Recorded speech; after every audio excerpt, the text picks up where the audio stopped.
December 1941, Detroit, Michigan. The telegram arrived at the Chrysler Tank Arsenal in Warren, a facility that 6 months earlier had been nothing but blueprints and empty farmland. Now it housed the most ambitious industrial undertaking in American history. The message was brief and devastating. Pearl Harbor attacked, fleet crippled, war declared. The peacetime production schedule was obsolete before the ink dried. William Knudsen, Director General of the Office of Production Management and former President of General Motors, stood in the cavernous factory hall watching welders work on the first M4 Sherman hulls. He had spent decades mastering automotive mass production, revolutionizing assembly line efficiency, and proving that American industry could manufacture anything in quantities that defied imagination. Now he faced a challenge that would test every principle he had learned.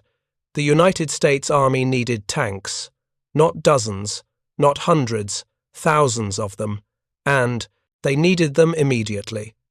If you're enjoying this deep dive into the story, hit the subscribe button and let us know in the comments from where in the world you are watching from today. German intelligence officers reading American newspaper reports in early 1942 dismissed the production figures as propaganda. The United States claimed it would produce 400 Sherman tanks per month by mid-year. This seemed impossible to analysts who understood tank manufacturing as a specialized process requiring precision engineering, skilled craftsmen, and years of industrial development. Germany had spent the entire 1930s building its tank production capability and could barely produce 200 Panzers of all types per month, even after 3 years of war mobilization. American claims suggested they would double German total output with a single tank model, while simultaneously ramping up production of aircraft, ships, artillery, and every other weapon system. The mathematics seemed absurd. The Germans were calculating based on European industrial assumptions about what tank manufacturing required. They envisioned specialized facilities staffed by master craftsmen who had trained for years in precision metalworking. They imagined complex supply chains requiring hundreds of unique components manufactured to exacting tolerances by specialized subcontractors. They assumed tank production meant small batch manufacturing using techniques similar to building locomotives or heavy machinery. Every assumption was wrong because they fundamentally misunderstood American industrial capability. American automobile manufacturers had spent 4 decades perfecting mass production techniques that transformed manufacturing from craft production to industrial process. Henry Ford's assembly line innovations in the 1910s had revolutionized factory organization.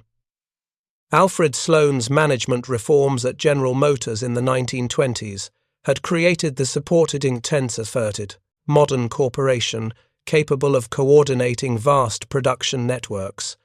Chrysler's engineering advances in the 1930s had proven that complex mechanical systems could be standardized and mass-produced without sacrificing quality.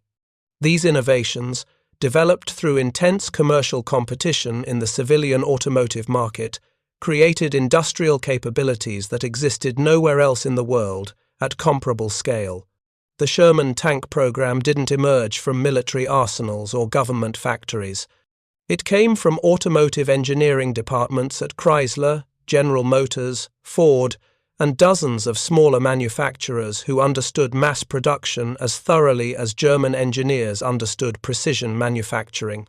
When the Army Ordnance Department asked for tank designs in 1941, automotive engineers responded with proposals that reflected their experience building millions of cars and trucks. They designed tanks that could be manufactured using existing automotive production techniques, assembled on moving production lines, and maintained using skills that any mechanic with civilian automotive training already possessed. The M4 Sherman emerged from this automotive engineering culture as a vehicle optimized for mass production rather than theoretical performance maximization. The design incorporated proven automotive components wherever possible. The transmission came from existing heavy truck designs. The suspension used components from commercial vehicles. The electrical system employed standard automotive parts available from multiple suppliers. Even the armor plate, while specialized, was specified in dimensions that American steel mills could produce using existing rolling equipment without retooling. Every design decision reflected the fundamental question that drove American automotive engineering. How do we build this in overwhelming quantities without sacrificing reliability? February 1942 brought the first production Shermans off the assembly line at the Lima Locomotive Works in Ohio. The factory had been building railroad locomotives using heavy manufacturing techniques that translated naturally to tank production. Workers who understood how to fabricate large steel structures, install powerful engines, and assemble complex mechanical systems found tank construction familiar despite never having built military vehicles. The first month's production totaled just 11 tanks, as workers learned procedures and engineers resolved initial assembly problems. German intelligence officers monitoring American industrial reports noted these modest numbers and felt their skepticism confirmed. 11 tanks per month from a factory the Americans claimed would soon produce hundreds seemed to prove that American ambitions exceeded their capabilities. March production reached 25 tanks. April achieved 57. May produced 106. The production curve was accelerating exactly, as William Knudsen had predicted, based on his experience ramping up automotive production. Each month's output exceeded the previous month's, as workers became more efficient, supply chains matured, and engineering improvements eliminated bottlenecks. By June 1942, Lima Locomotive Works alone produced 181 Shermans. The Chrysler Tank Arsenal in Detroit added another 135. The Pressed Steel Car Company contributed 47. The Fisher Body Division of General Motors began deliveries. The Pacific Car and Foundry Company in Washington State started production. The Federal Machine and Welder Company in Ohio ramped up. The Baldwin Locomotive Works in Pennsylvania joined the program. The United States had not built one tank factory. It had mobilized its entire heavy manufacturing sector, converting locomotive plants, automotive factories, and heavy equipment manufacturers into tank production facilities, using techniques proven through decades of civilian industrial experience. Each factory brought its existing expertise and workforce, requiring minimal specialized training because tank assembly used skills workers already possessed. A welder who had spent years joining railroad locomotive frames could weld tank hulls using identical techniques. A mechanic who understood truck transmissions could install tank powertrains using the same principles. An electrician who had wired automobiles could handle tank electrical systems without extensive retraining. July 1942 production reached 375 Shermans across all manufacturers. August exceeded 400 for the first time, with 421 tanks completed. The impossible production target that German intelligence had dismissed as propaganda 6 months earlier had been achieved and surpassed. American industry was now producing more Sherman tanks in a single month than Germany produced Panzers of all types, combined. The production gap would only widen as additional factories came online and existing facilities optimized their processes. German military attachés in neutral countries obtained detailed information about American tank production through various intelligence channels. They read American trade publications that openly discussed manufacturing techniques and production volumes. They intercepted communications between American manufacturers and their suppliers. They debriefed German citizens who had worked in American factories before the war. Every intelligence source confirmed the same incredible reality. American production figures were accurate. The United States was manufacturing tanks at rates that seemed to violate fundamental principles of industrial capacity. The intelligence reports landed on desks in Berlin, where senior Wehrmacht officers and armaments ministry officials struggled to comprehend what they meant. How could a nation that had possessed virtually no tank production capability in 1939 now outproduce Germany by factors of 2 or 3 to 1? How could factories that had been building automobiles and locomotives 6 months earlier now produce sophisticated military vehicles in such quantities? The answers required understanding American industrial development over the previous 4 decades, a history fundamentally different from European patterns and largely invisible to German observers who had never visited American factories or studied American manufacturing methods. The United States had entered the 20th century as a predominantly agricultural nation with limited heavy industry concentrated in the Northeast. 50 years later, it possessed industrial capacity exceeding all European nations combined. This transformation was driven by automobile manufacturing, which created demand for steel, rubber, glass, electrical components, and thousands of other products on scales that drove industrial expansion across the entire economy. In 1913, Henry Ford's Highland Park plant in Michigan produced 1,000 Model T automobiles per day, using assembly line techniques that revolutionized manufacturing worldwide. By 1929, American factories produced over 5 million automobiles annually, more than the rest of the world combined. This vast production taught American industry lessons about mass manufacturing that would prove decisive when war came. Mass production required standardization at levels European manufacturers never achieved. Every component had to be precisely identical, so parts could be installed without individual fitting or adjustment.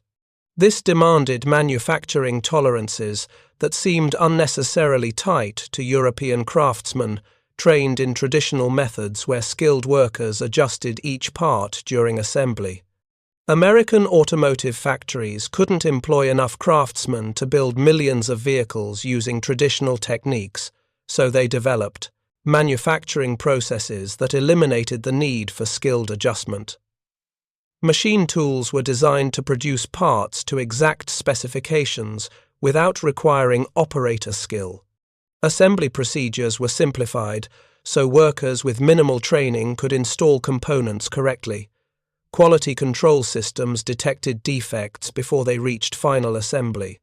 These innovations, driven by commercial competition and profit motives, created industrial capabilities that no European nation had developed because they had never needed to produce consumer goods in comparable quantities. The automobile industry also drove development of supplier networks that could deliver enormous quantities of components on precise schedules. General Motors in the 1920s purchased parts from thousands of independent suppliers who manufactured everything from spark plugs to steering wheels, according to GM specifications. This distributed production system meant GM didn't need to manufacture every component in its own factories.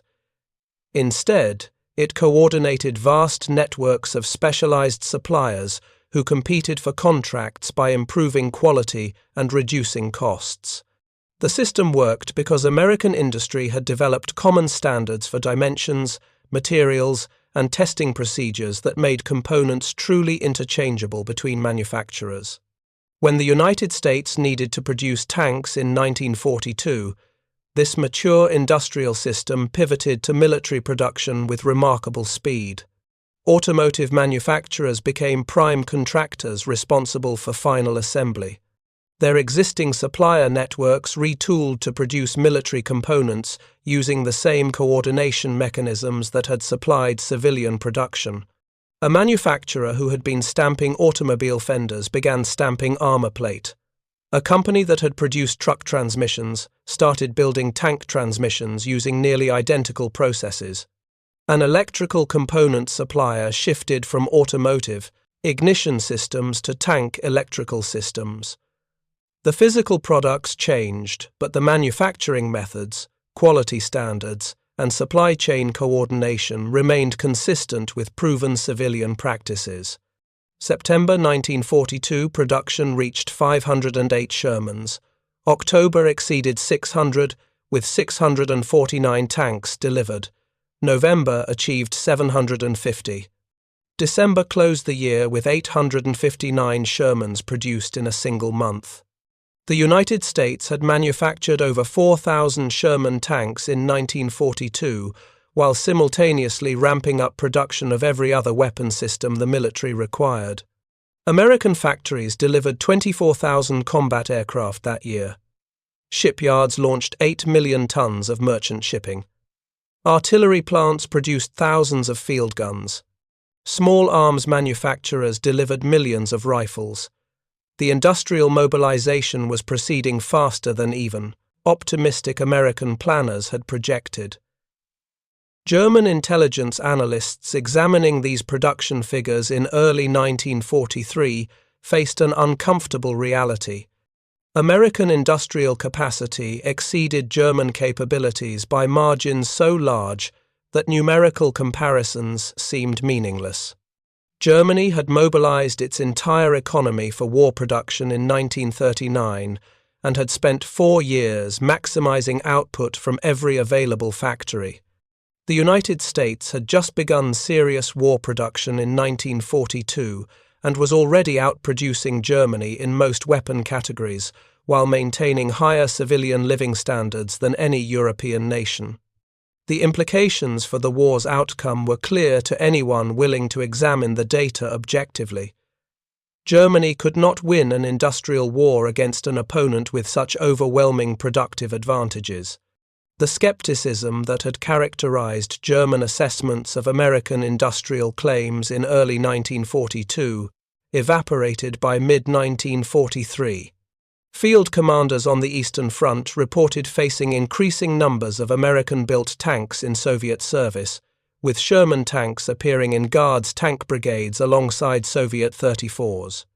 Wehrmacht intelligence estimated the Soviet Union had received over 1,000 Shermans through Lend-Lease by summer 1943, with deliveries accelerating monthly. British forces in North Africa fielded entire armoured divisions equipped primarily with American tanks. Even Free French units received Shermans as the United States supplied everyone fighting Germany while simultaneously building its own rapidly expanding armoured forces. The production achievement became impossible to deny when American forces landed in North Africa in November 1942 during Operation Torch. The 1st Armoured Division and other American units brought hundreds of Shermans into combat for the first time in large-scale operations. German commanders noted in tactical reports that American armoured formations appeared well equipped with modern tanks that, while not matching German designs in gunpowder or armour protection, existed in quantities that offset any individual vehicle superiority. The industrial war that Germany had hoped to avoid by winning quickly through superior tactics and training had arrived, and Germany was losing badly. January 1943 production exceeded 1,000 Shermans for the first time, with 1,014 tanks completed. This single month's American output surpassed total German tank production of all types for the same period by comfortable margins. February maintained similar levels. March production reached 1,183 Shermans as factories optimized efficiency and eliminated remaining bottlenecks. The production rate was still accelerating nearly a year after serious manufacturing had begun. If you find this story engaging, please take a moment to subscribe and enable notifications. It helps us continue producing in-depth content like this. American factories were now producing Shermans faster than the Army could organize units to operate them. Training facilities struggled to process enough crews. Port facilities couldn't load ships fast enough to deliver tanks to overseas theaters. The problem facing American military planners wasn't whether sufficient tanks would be available, but how to employ the enormous quantities that factories would deliver over the coming months. This represented a fundamentally different problem set than what German commanders faced. They calculated how to maximize effectiveness from limited numbers of tanks that might be available. American planners considered how to organize and employ overwhelming numbers of tanks that would certainly be delivered on predictable schedules. The Sherman production program expanded beyond initial manufacturing sites as the government invested in new facilities specifically designed for tank production. The Chrysler Tank Arsenal, built on empty farmland in Warren, Michigan, became the largest tank factory in the world.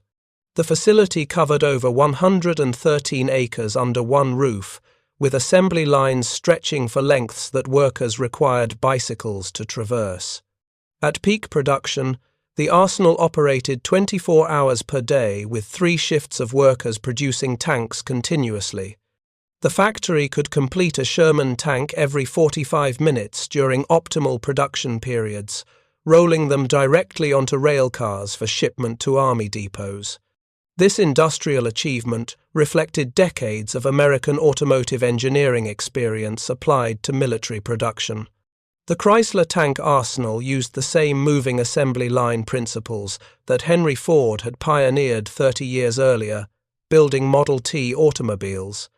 Workers remained at fixed stations, while partially completed tanks moved past on conveyors, with each worker performing specific tasks before the vehicle moved to the next station. This extreme division of labor meant individual workers needed training only in their specific tasks rather than understanding entire tank assembly. A worker installing final drive components didn't need to know anything about turret assembly. An electrician wiring the hull didn't require training in engine installation. Each specialist became extremely efficient at their limited tasks, and the cumulative effect was production rates that seemed impossible to observers accustomed to craft manufacturing methods. The production system's sophistication extended far beyond final assembly. Chrysler coordinated thousands of suppliers, delivering components on precise schedules that matched assembly line requirements. Steel plate arrived from mills in Pennsylvania and Ohio already cut to specifications for specific hull sections. Castings came from foundries in multiple states, each producing particular components according to exact drawings. The Continental radial engines that powered most Shermans were manufactured by Continental Motors in Detroit, but used components from dozens of subcontractors. Transmissions came from multiple manufacturers building to identical specifications that made them completely interchangeable. Every bolt, wire, gauge, and component was standardized across all Sherman production, regardless of which factory assembled the final vehicle. This standardization, routine in American automotive manufacturing but revolutionary in military production, meant that maintenance and repair could be accomplished using parts from any supply source without concern for which factory had built the original tank. A transmission from Chrysler could replace a failed unit in a tank built by Lima Locomotive Works without any modification or adjustment. A Continental engine from any production batch could be installed in any Sherman variant that used that power plant. Electrical, components, suspension parts, track links, and thousands of other items were truly interchangeable because American industry had mastered the manufacturing precision and quality control systems necessary to achieve such standardization at massive production scales. German tank production never achieved comparable standardization despite theoretical understanding of its advantages.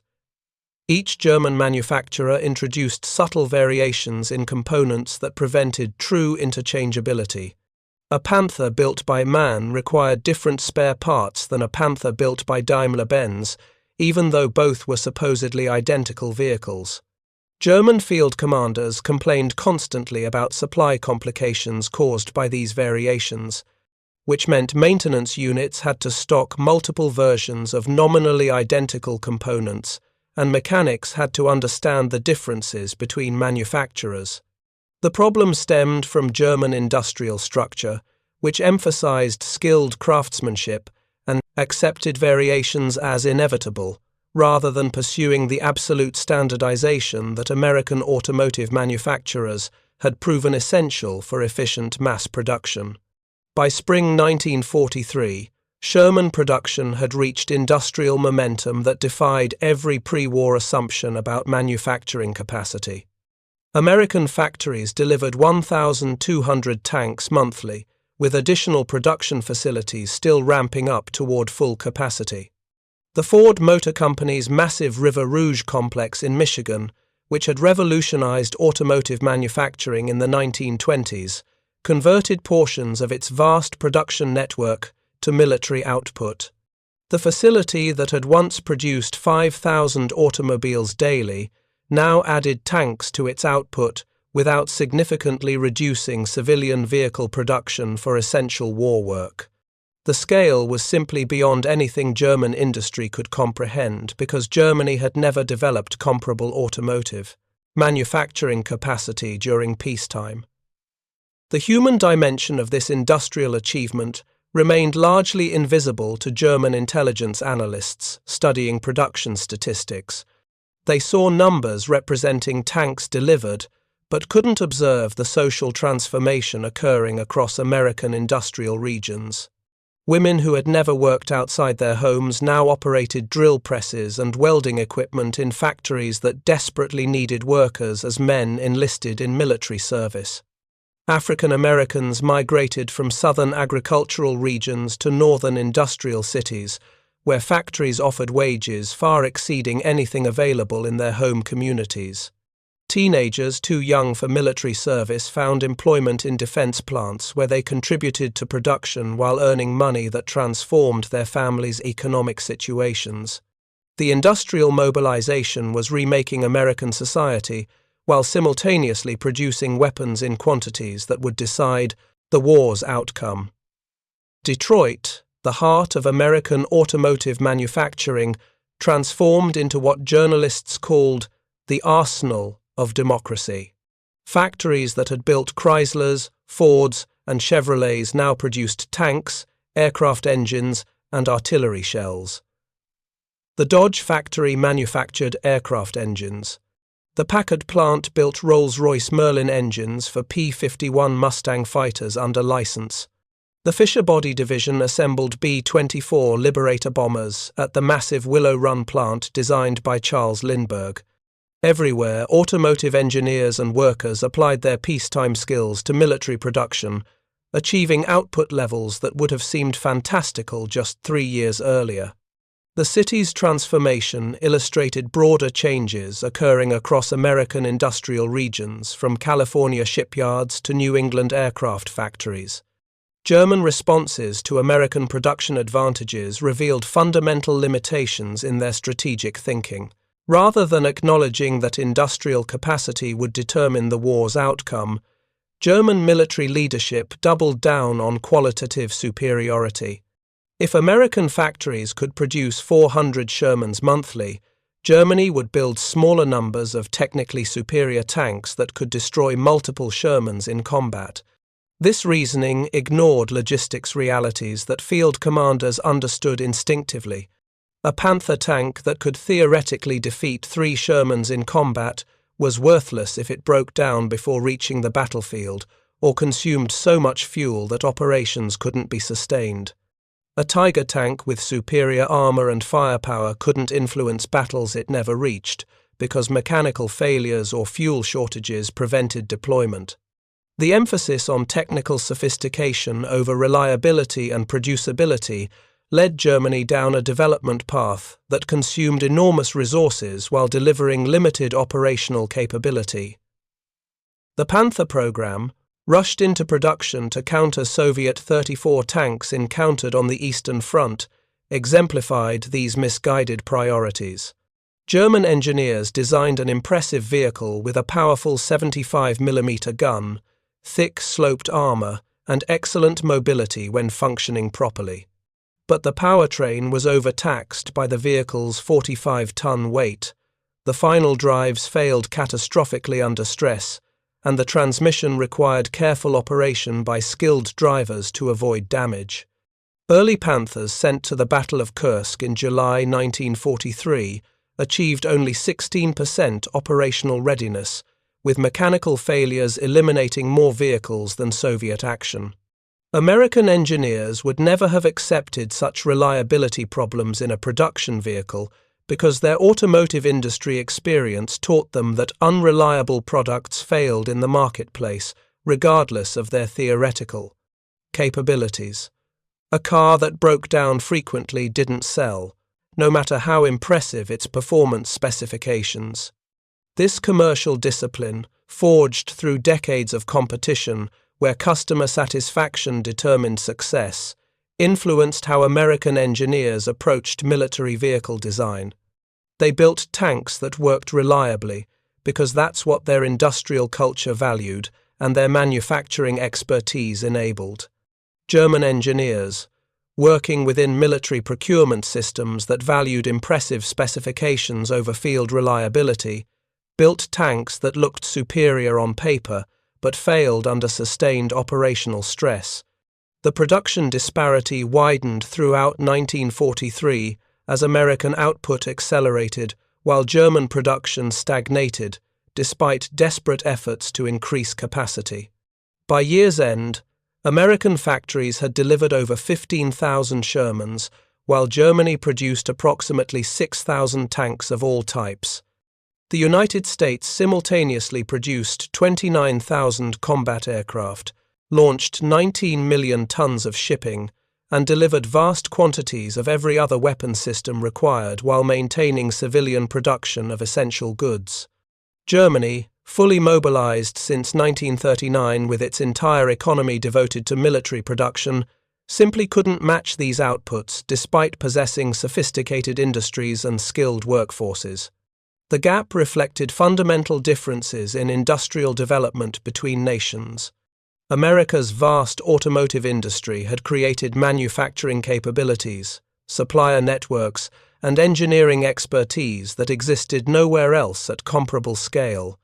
When mobilized for military production, this mature industrial system delivered overwhelming material superiority that tactical excellence and technical sophistication couldn't overcome. German commanders, regardless of their skill or their soldiers' courage, faced mathematical realities that made defeat inevitable once American industrial power reached full mobilization. British forces in North Africa and Italy watched American industrial capability with amazement that sometimes mixed with resentment. British tank production had struggled throughout the war, delivering vehicles that frequently proved inferior to German designs in combat. The Churchill infantry tank was well armoured but slow and undergunned. The Crusader cruiser tank was fast but thinly protected and mechanically unreliable. The Valentine was produced in large numbers but was already obsolete by 1942 standards. British armoured units increasingly relied on American-built Shermans received through Lend-Lease, which offered better combinations of firepower, protection, and reliability than British designs. By 1944, most British armoured divisions were equipped primarily with American tanks, a dependence that rankled British pride but reflected industrial realities that couldn't be ignored. Soviet forces received over 4,000 Sherman tanks through Lend-Lease convoys that braved Arctic seas to deliver American equipment to Murmansk and Archangel. Soviet tankers initially approached American vehicles with skepticism, having developed strong confidence in their own 34 design, which combined excellent mobility, adequate armour, and powerful 76mm guns in a package that Soviet industry could mass-produce despite wartime hardships.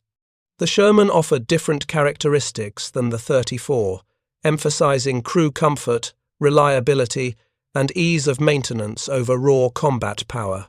Soviet crews gradually recognized these advantages as they accumulated combat experience in American tanks. The diesel-powered M4, a A2 variant sent to Soviet forces, particularly impressed Russian tankers and mechanics. The twin General Motors diesel engines provided exceptional fuel efficiency, critical for operations where fuel logistics determined operational reach. The engines started reliably in Russian winter, conditions that defeated many gasoline engines. The spacious interior offered comfort during extended operations in brutal weather. The excellent vision devices allowed crews to maintain situational awareness better than in Soviet designs, where commanders had limited visibility. Soviet Guards tank units, elite formations equipped with the best available equipment, increasingly requested American tanks alongside Soviet production, a remarkable acknowledgement of Sherman capabilities from soldiers who had defeated German armor in countless battles. The American production system's greatest strength was its ability to continuously improve products while maintaining mass production without disruption. Automotive manufacturers had perfected this capability during peacetime, when annual model changes kept products competitive in commercial markets. When applied to military production, continuous improvement meant Shermans delivered in late 1944 incorporated dozens of refinements compared to early production vehicles, yet remained completely compatible with earlier variants.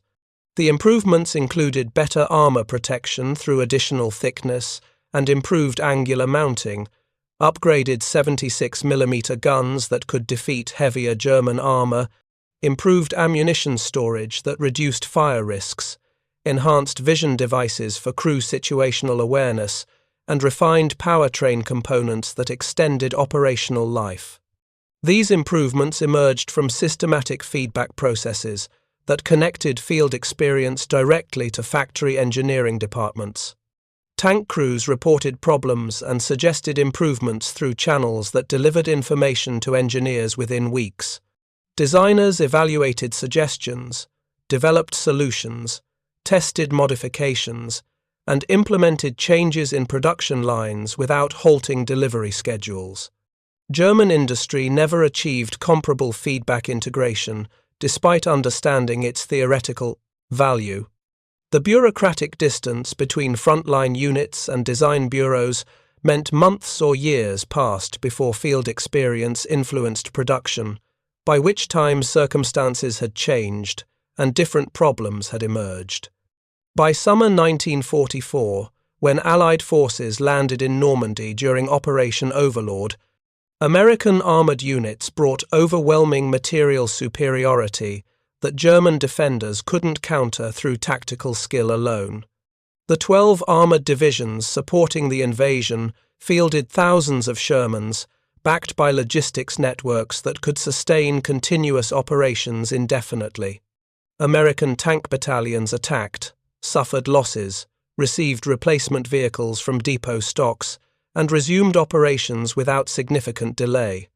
This operational sustainability, built on industrial capacity to replace losses faster than combat could inflict them, proved as decisive as any battlefield innovation. German Panzer divisions defending France operated under completely different constraints. Each tank lost represented irreplaceable capability because German production couldn't match loss rates even during relatively quiet periods. Mechanical failures eliminated vehicles that couldn't be recovered under combat conditions. Fuel shortages prevented operations that would have been tactically sound but couldn't be sustained logistically.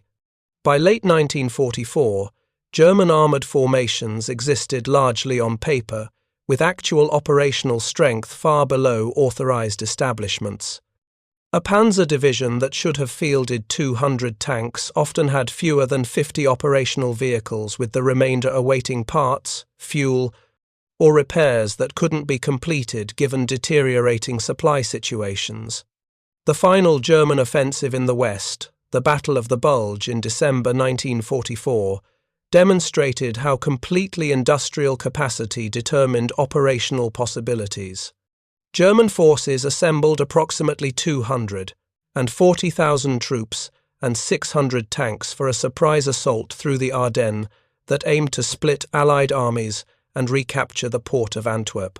The initial attacks achieved tactical surprise and made significant gains against thinly held American positions. But the offensive's logistics were fundamentally unsustainable because Germany no longer possessed fuel stocks to support mobile operations at such scales. Panzer units captured American fuel dumps to continue advancing, a desperate expedient that revealed how thoroughly German logistics had collapsed. American response to the German offensive illustrated industrial power's decisive influence on operational capability.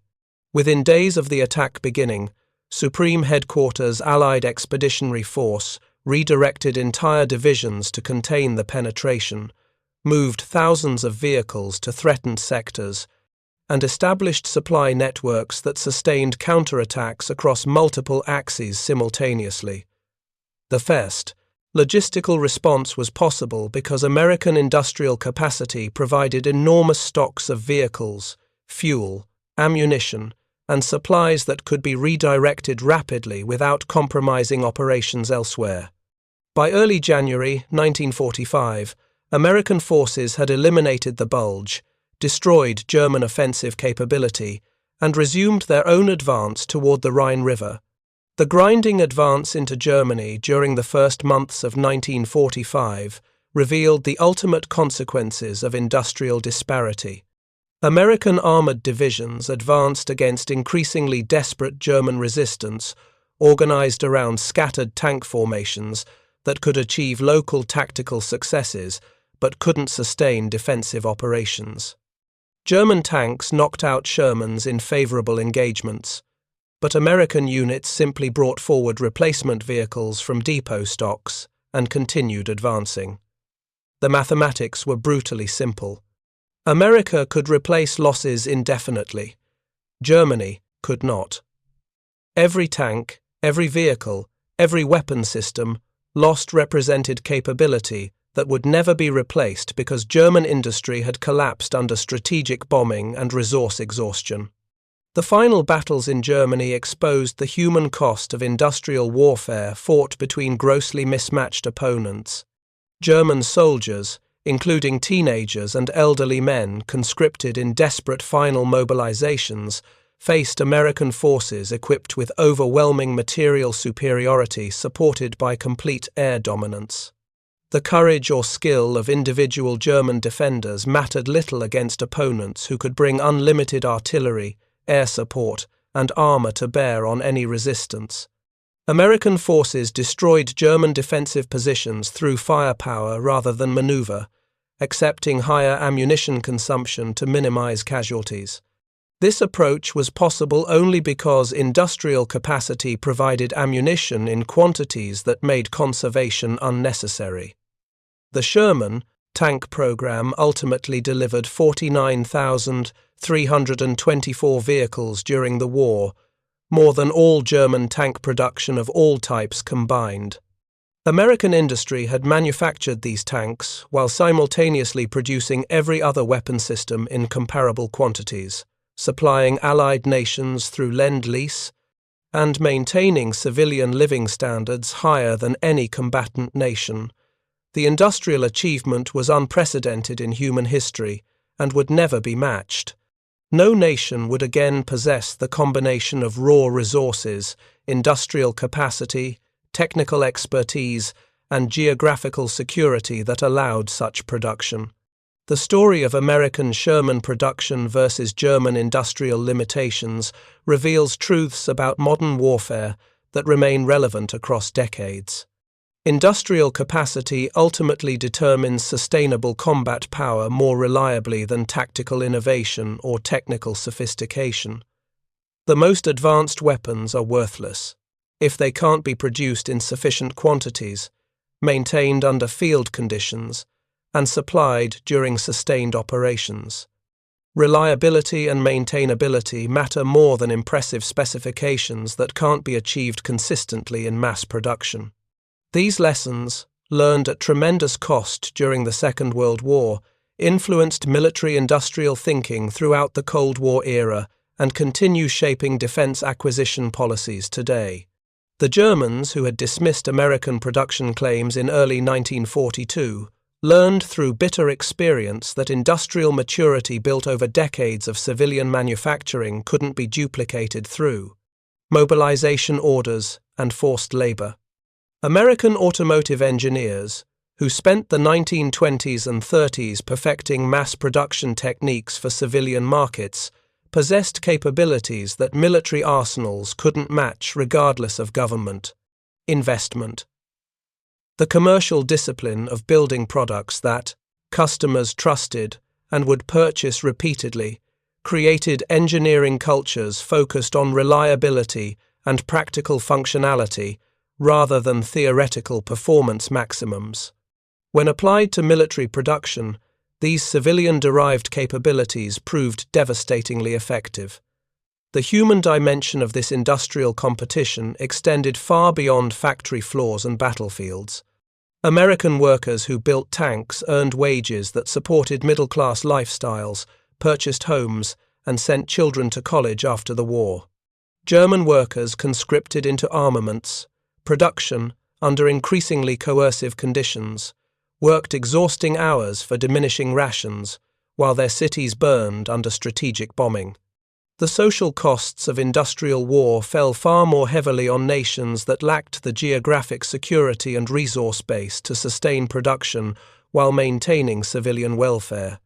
America's industrial dominance was built partly on advantages that had nothing to do with engineering excellence or manufacturing innovation. Geographic isolation from combat zones meant factories operated without disruption. Vast natural resources provided raw materials without dependence on vulnerable supply lines. Large populations provided workers without depleting agricultural labor or essential services. By May 1945, when German forces surrendered unconditionally, the industrial war's outcome had been mathematically certain for at least 2 years. German commanders who understood logistics and production realities had recognized by mid-1943 that defeat was inevitable, barring political miracles that would split the Allied coalition. The fighting continued for 2 more years, not because Germany possessed any realistic path to victory, but because Hitler's regime refused to acknowledge realities that production statistics made undeniable. The human cost of that refusal was measured in millions of additional casualties, military and civilian, German and Allied, who died in fighting that served no strategic purpose beyond delaying the inevitable. The Sherman tanks that rolled through shattered German cities in April and May 1945 carried crews who understood they represented American industrial power as much as military force. They drove vehicles built by workers in Detroit, Lima, and dozens of other American cities who had never seen combat but whose labor proved as decisive as any battlefield action. The factories that produced these tanks had transformed American society, creating economic opportunities and social changes that would reshape the nation for generations. The war that began with American industrial capacity, questioned by enemies and allies alike, ended with that capacity recognized as the decisive factor that had determined the conflict's outcome. Thank you for watching. For more detailed historical breakdowns, check out the other videos on your screen now, and don't forget to subscribe.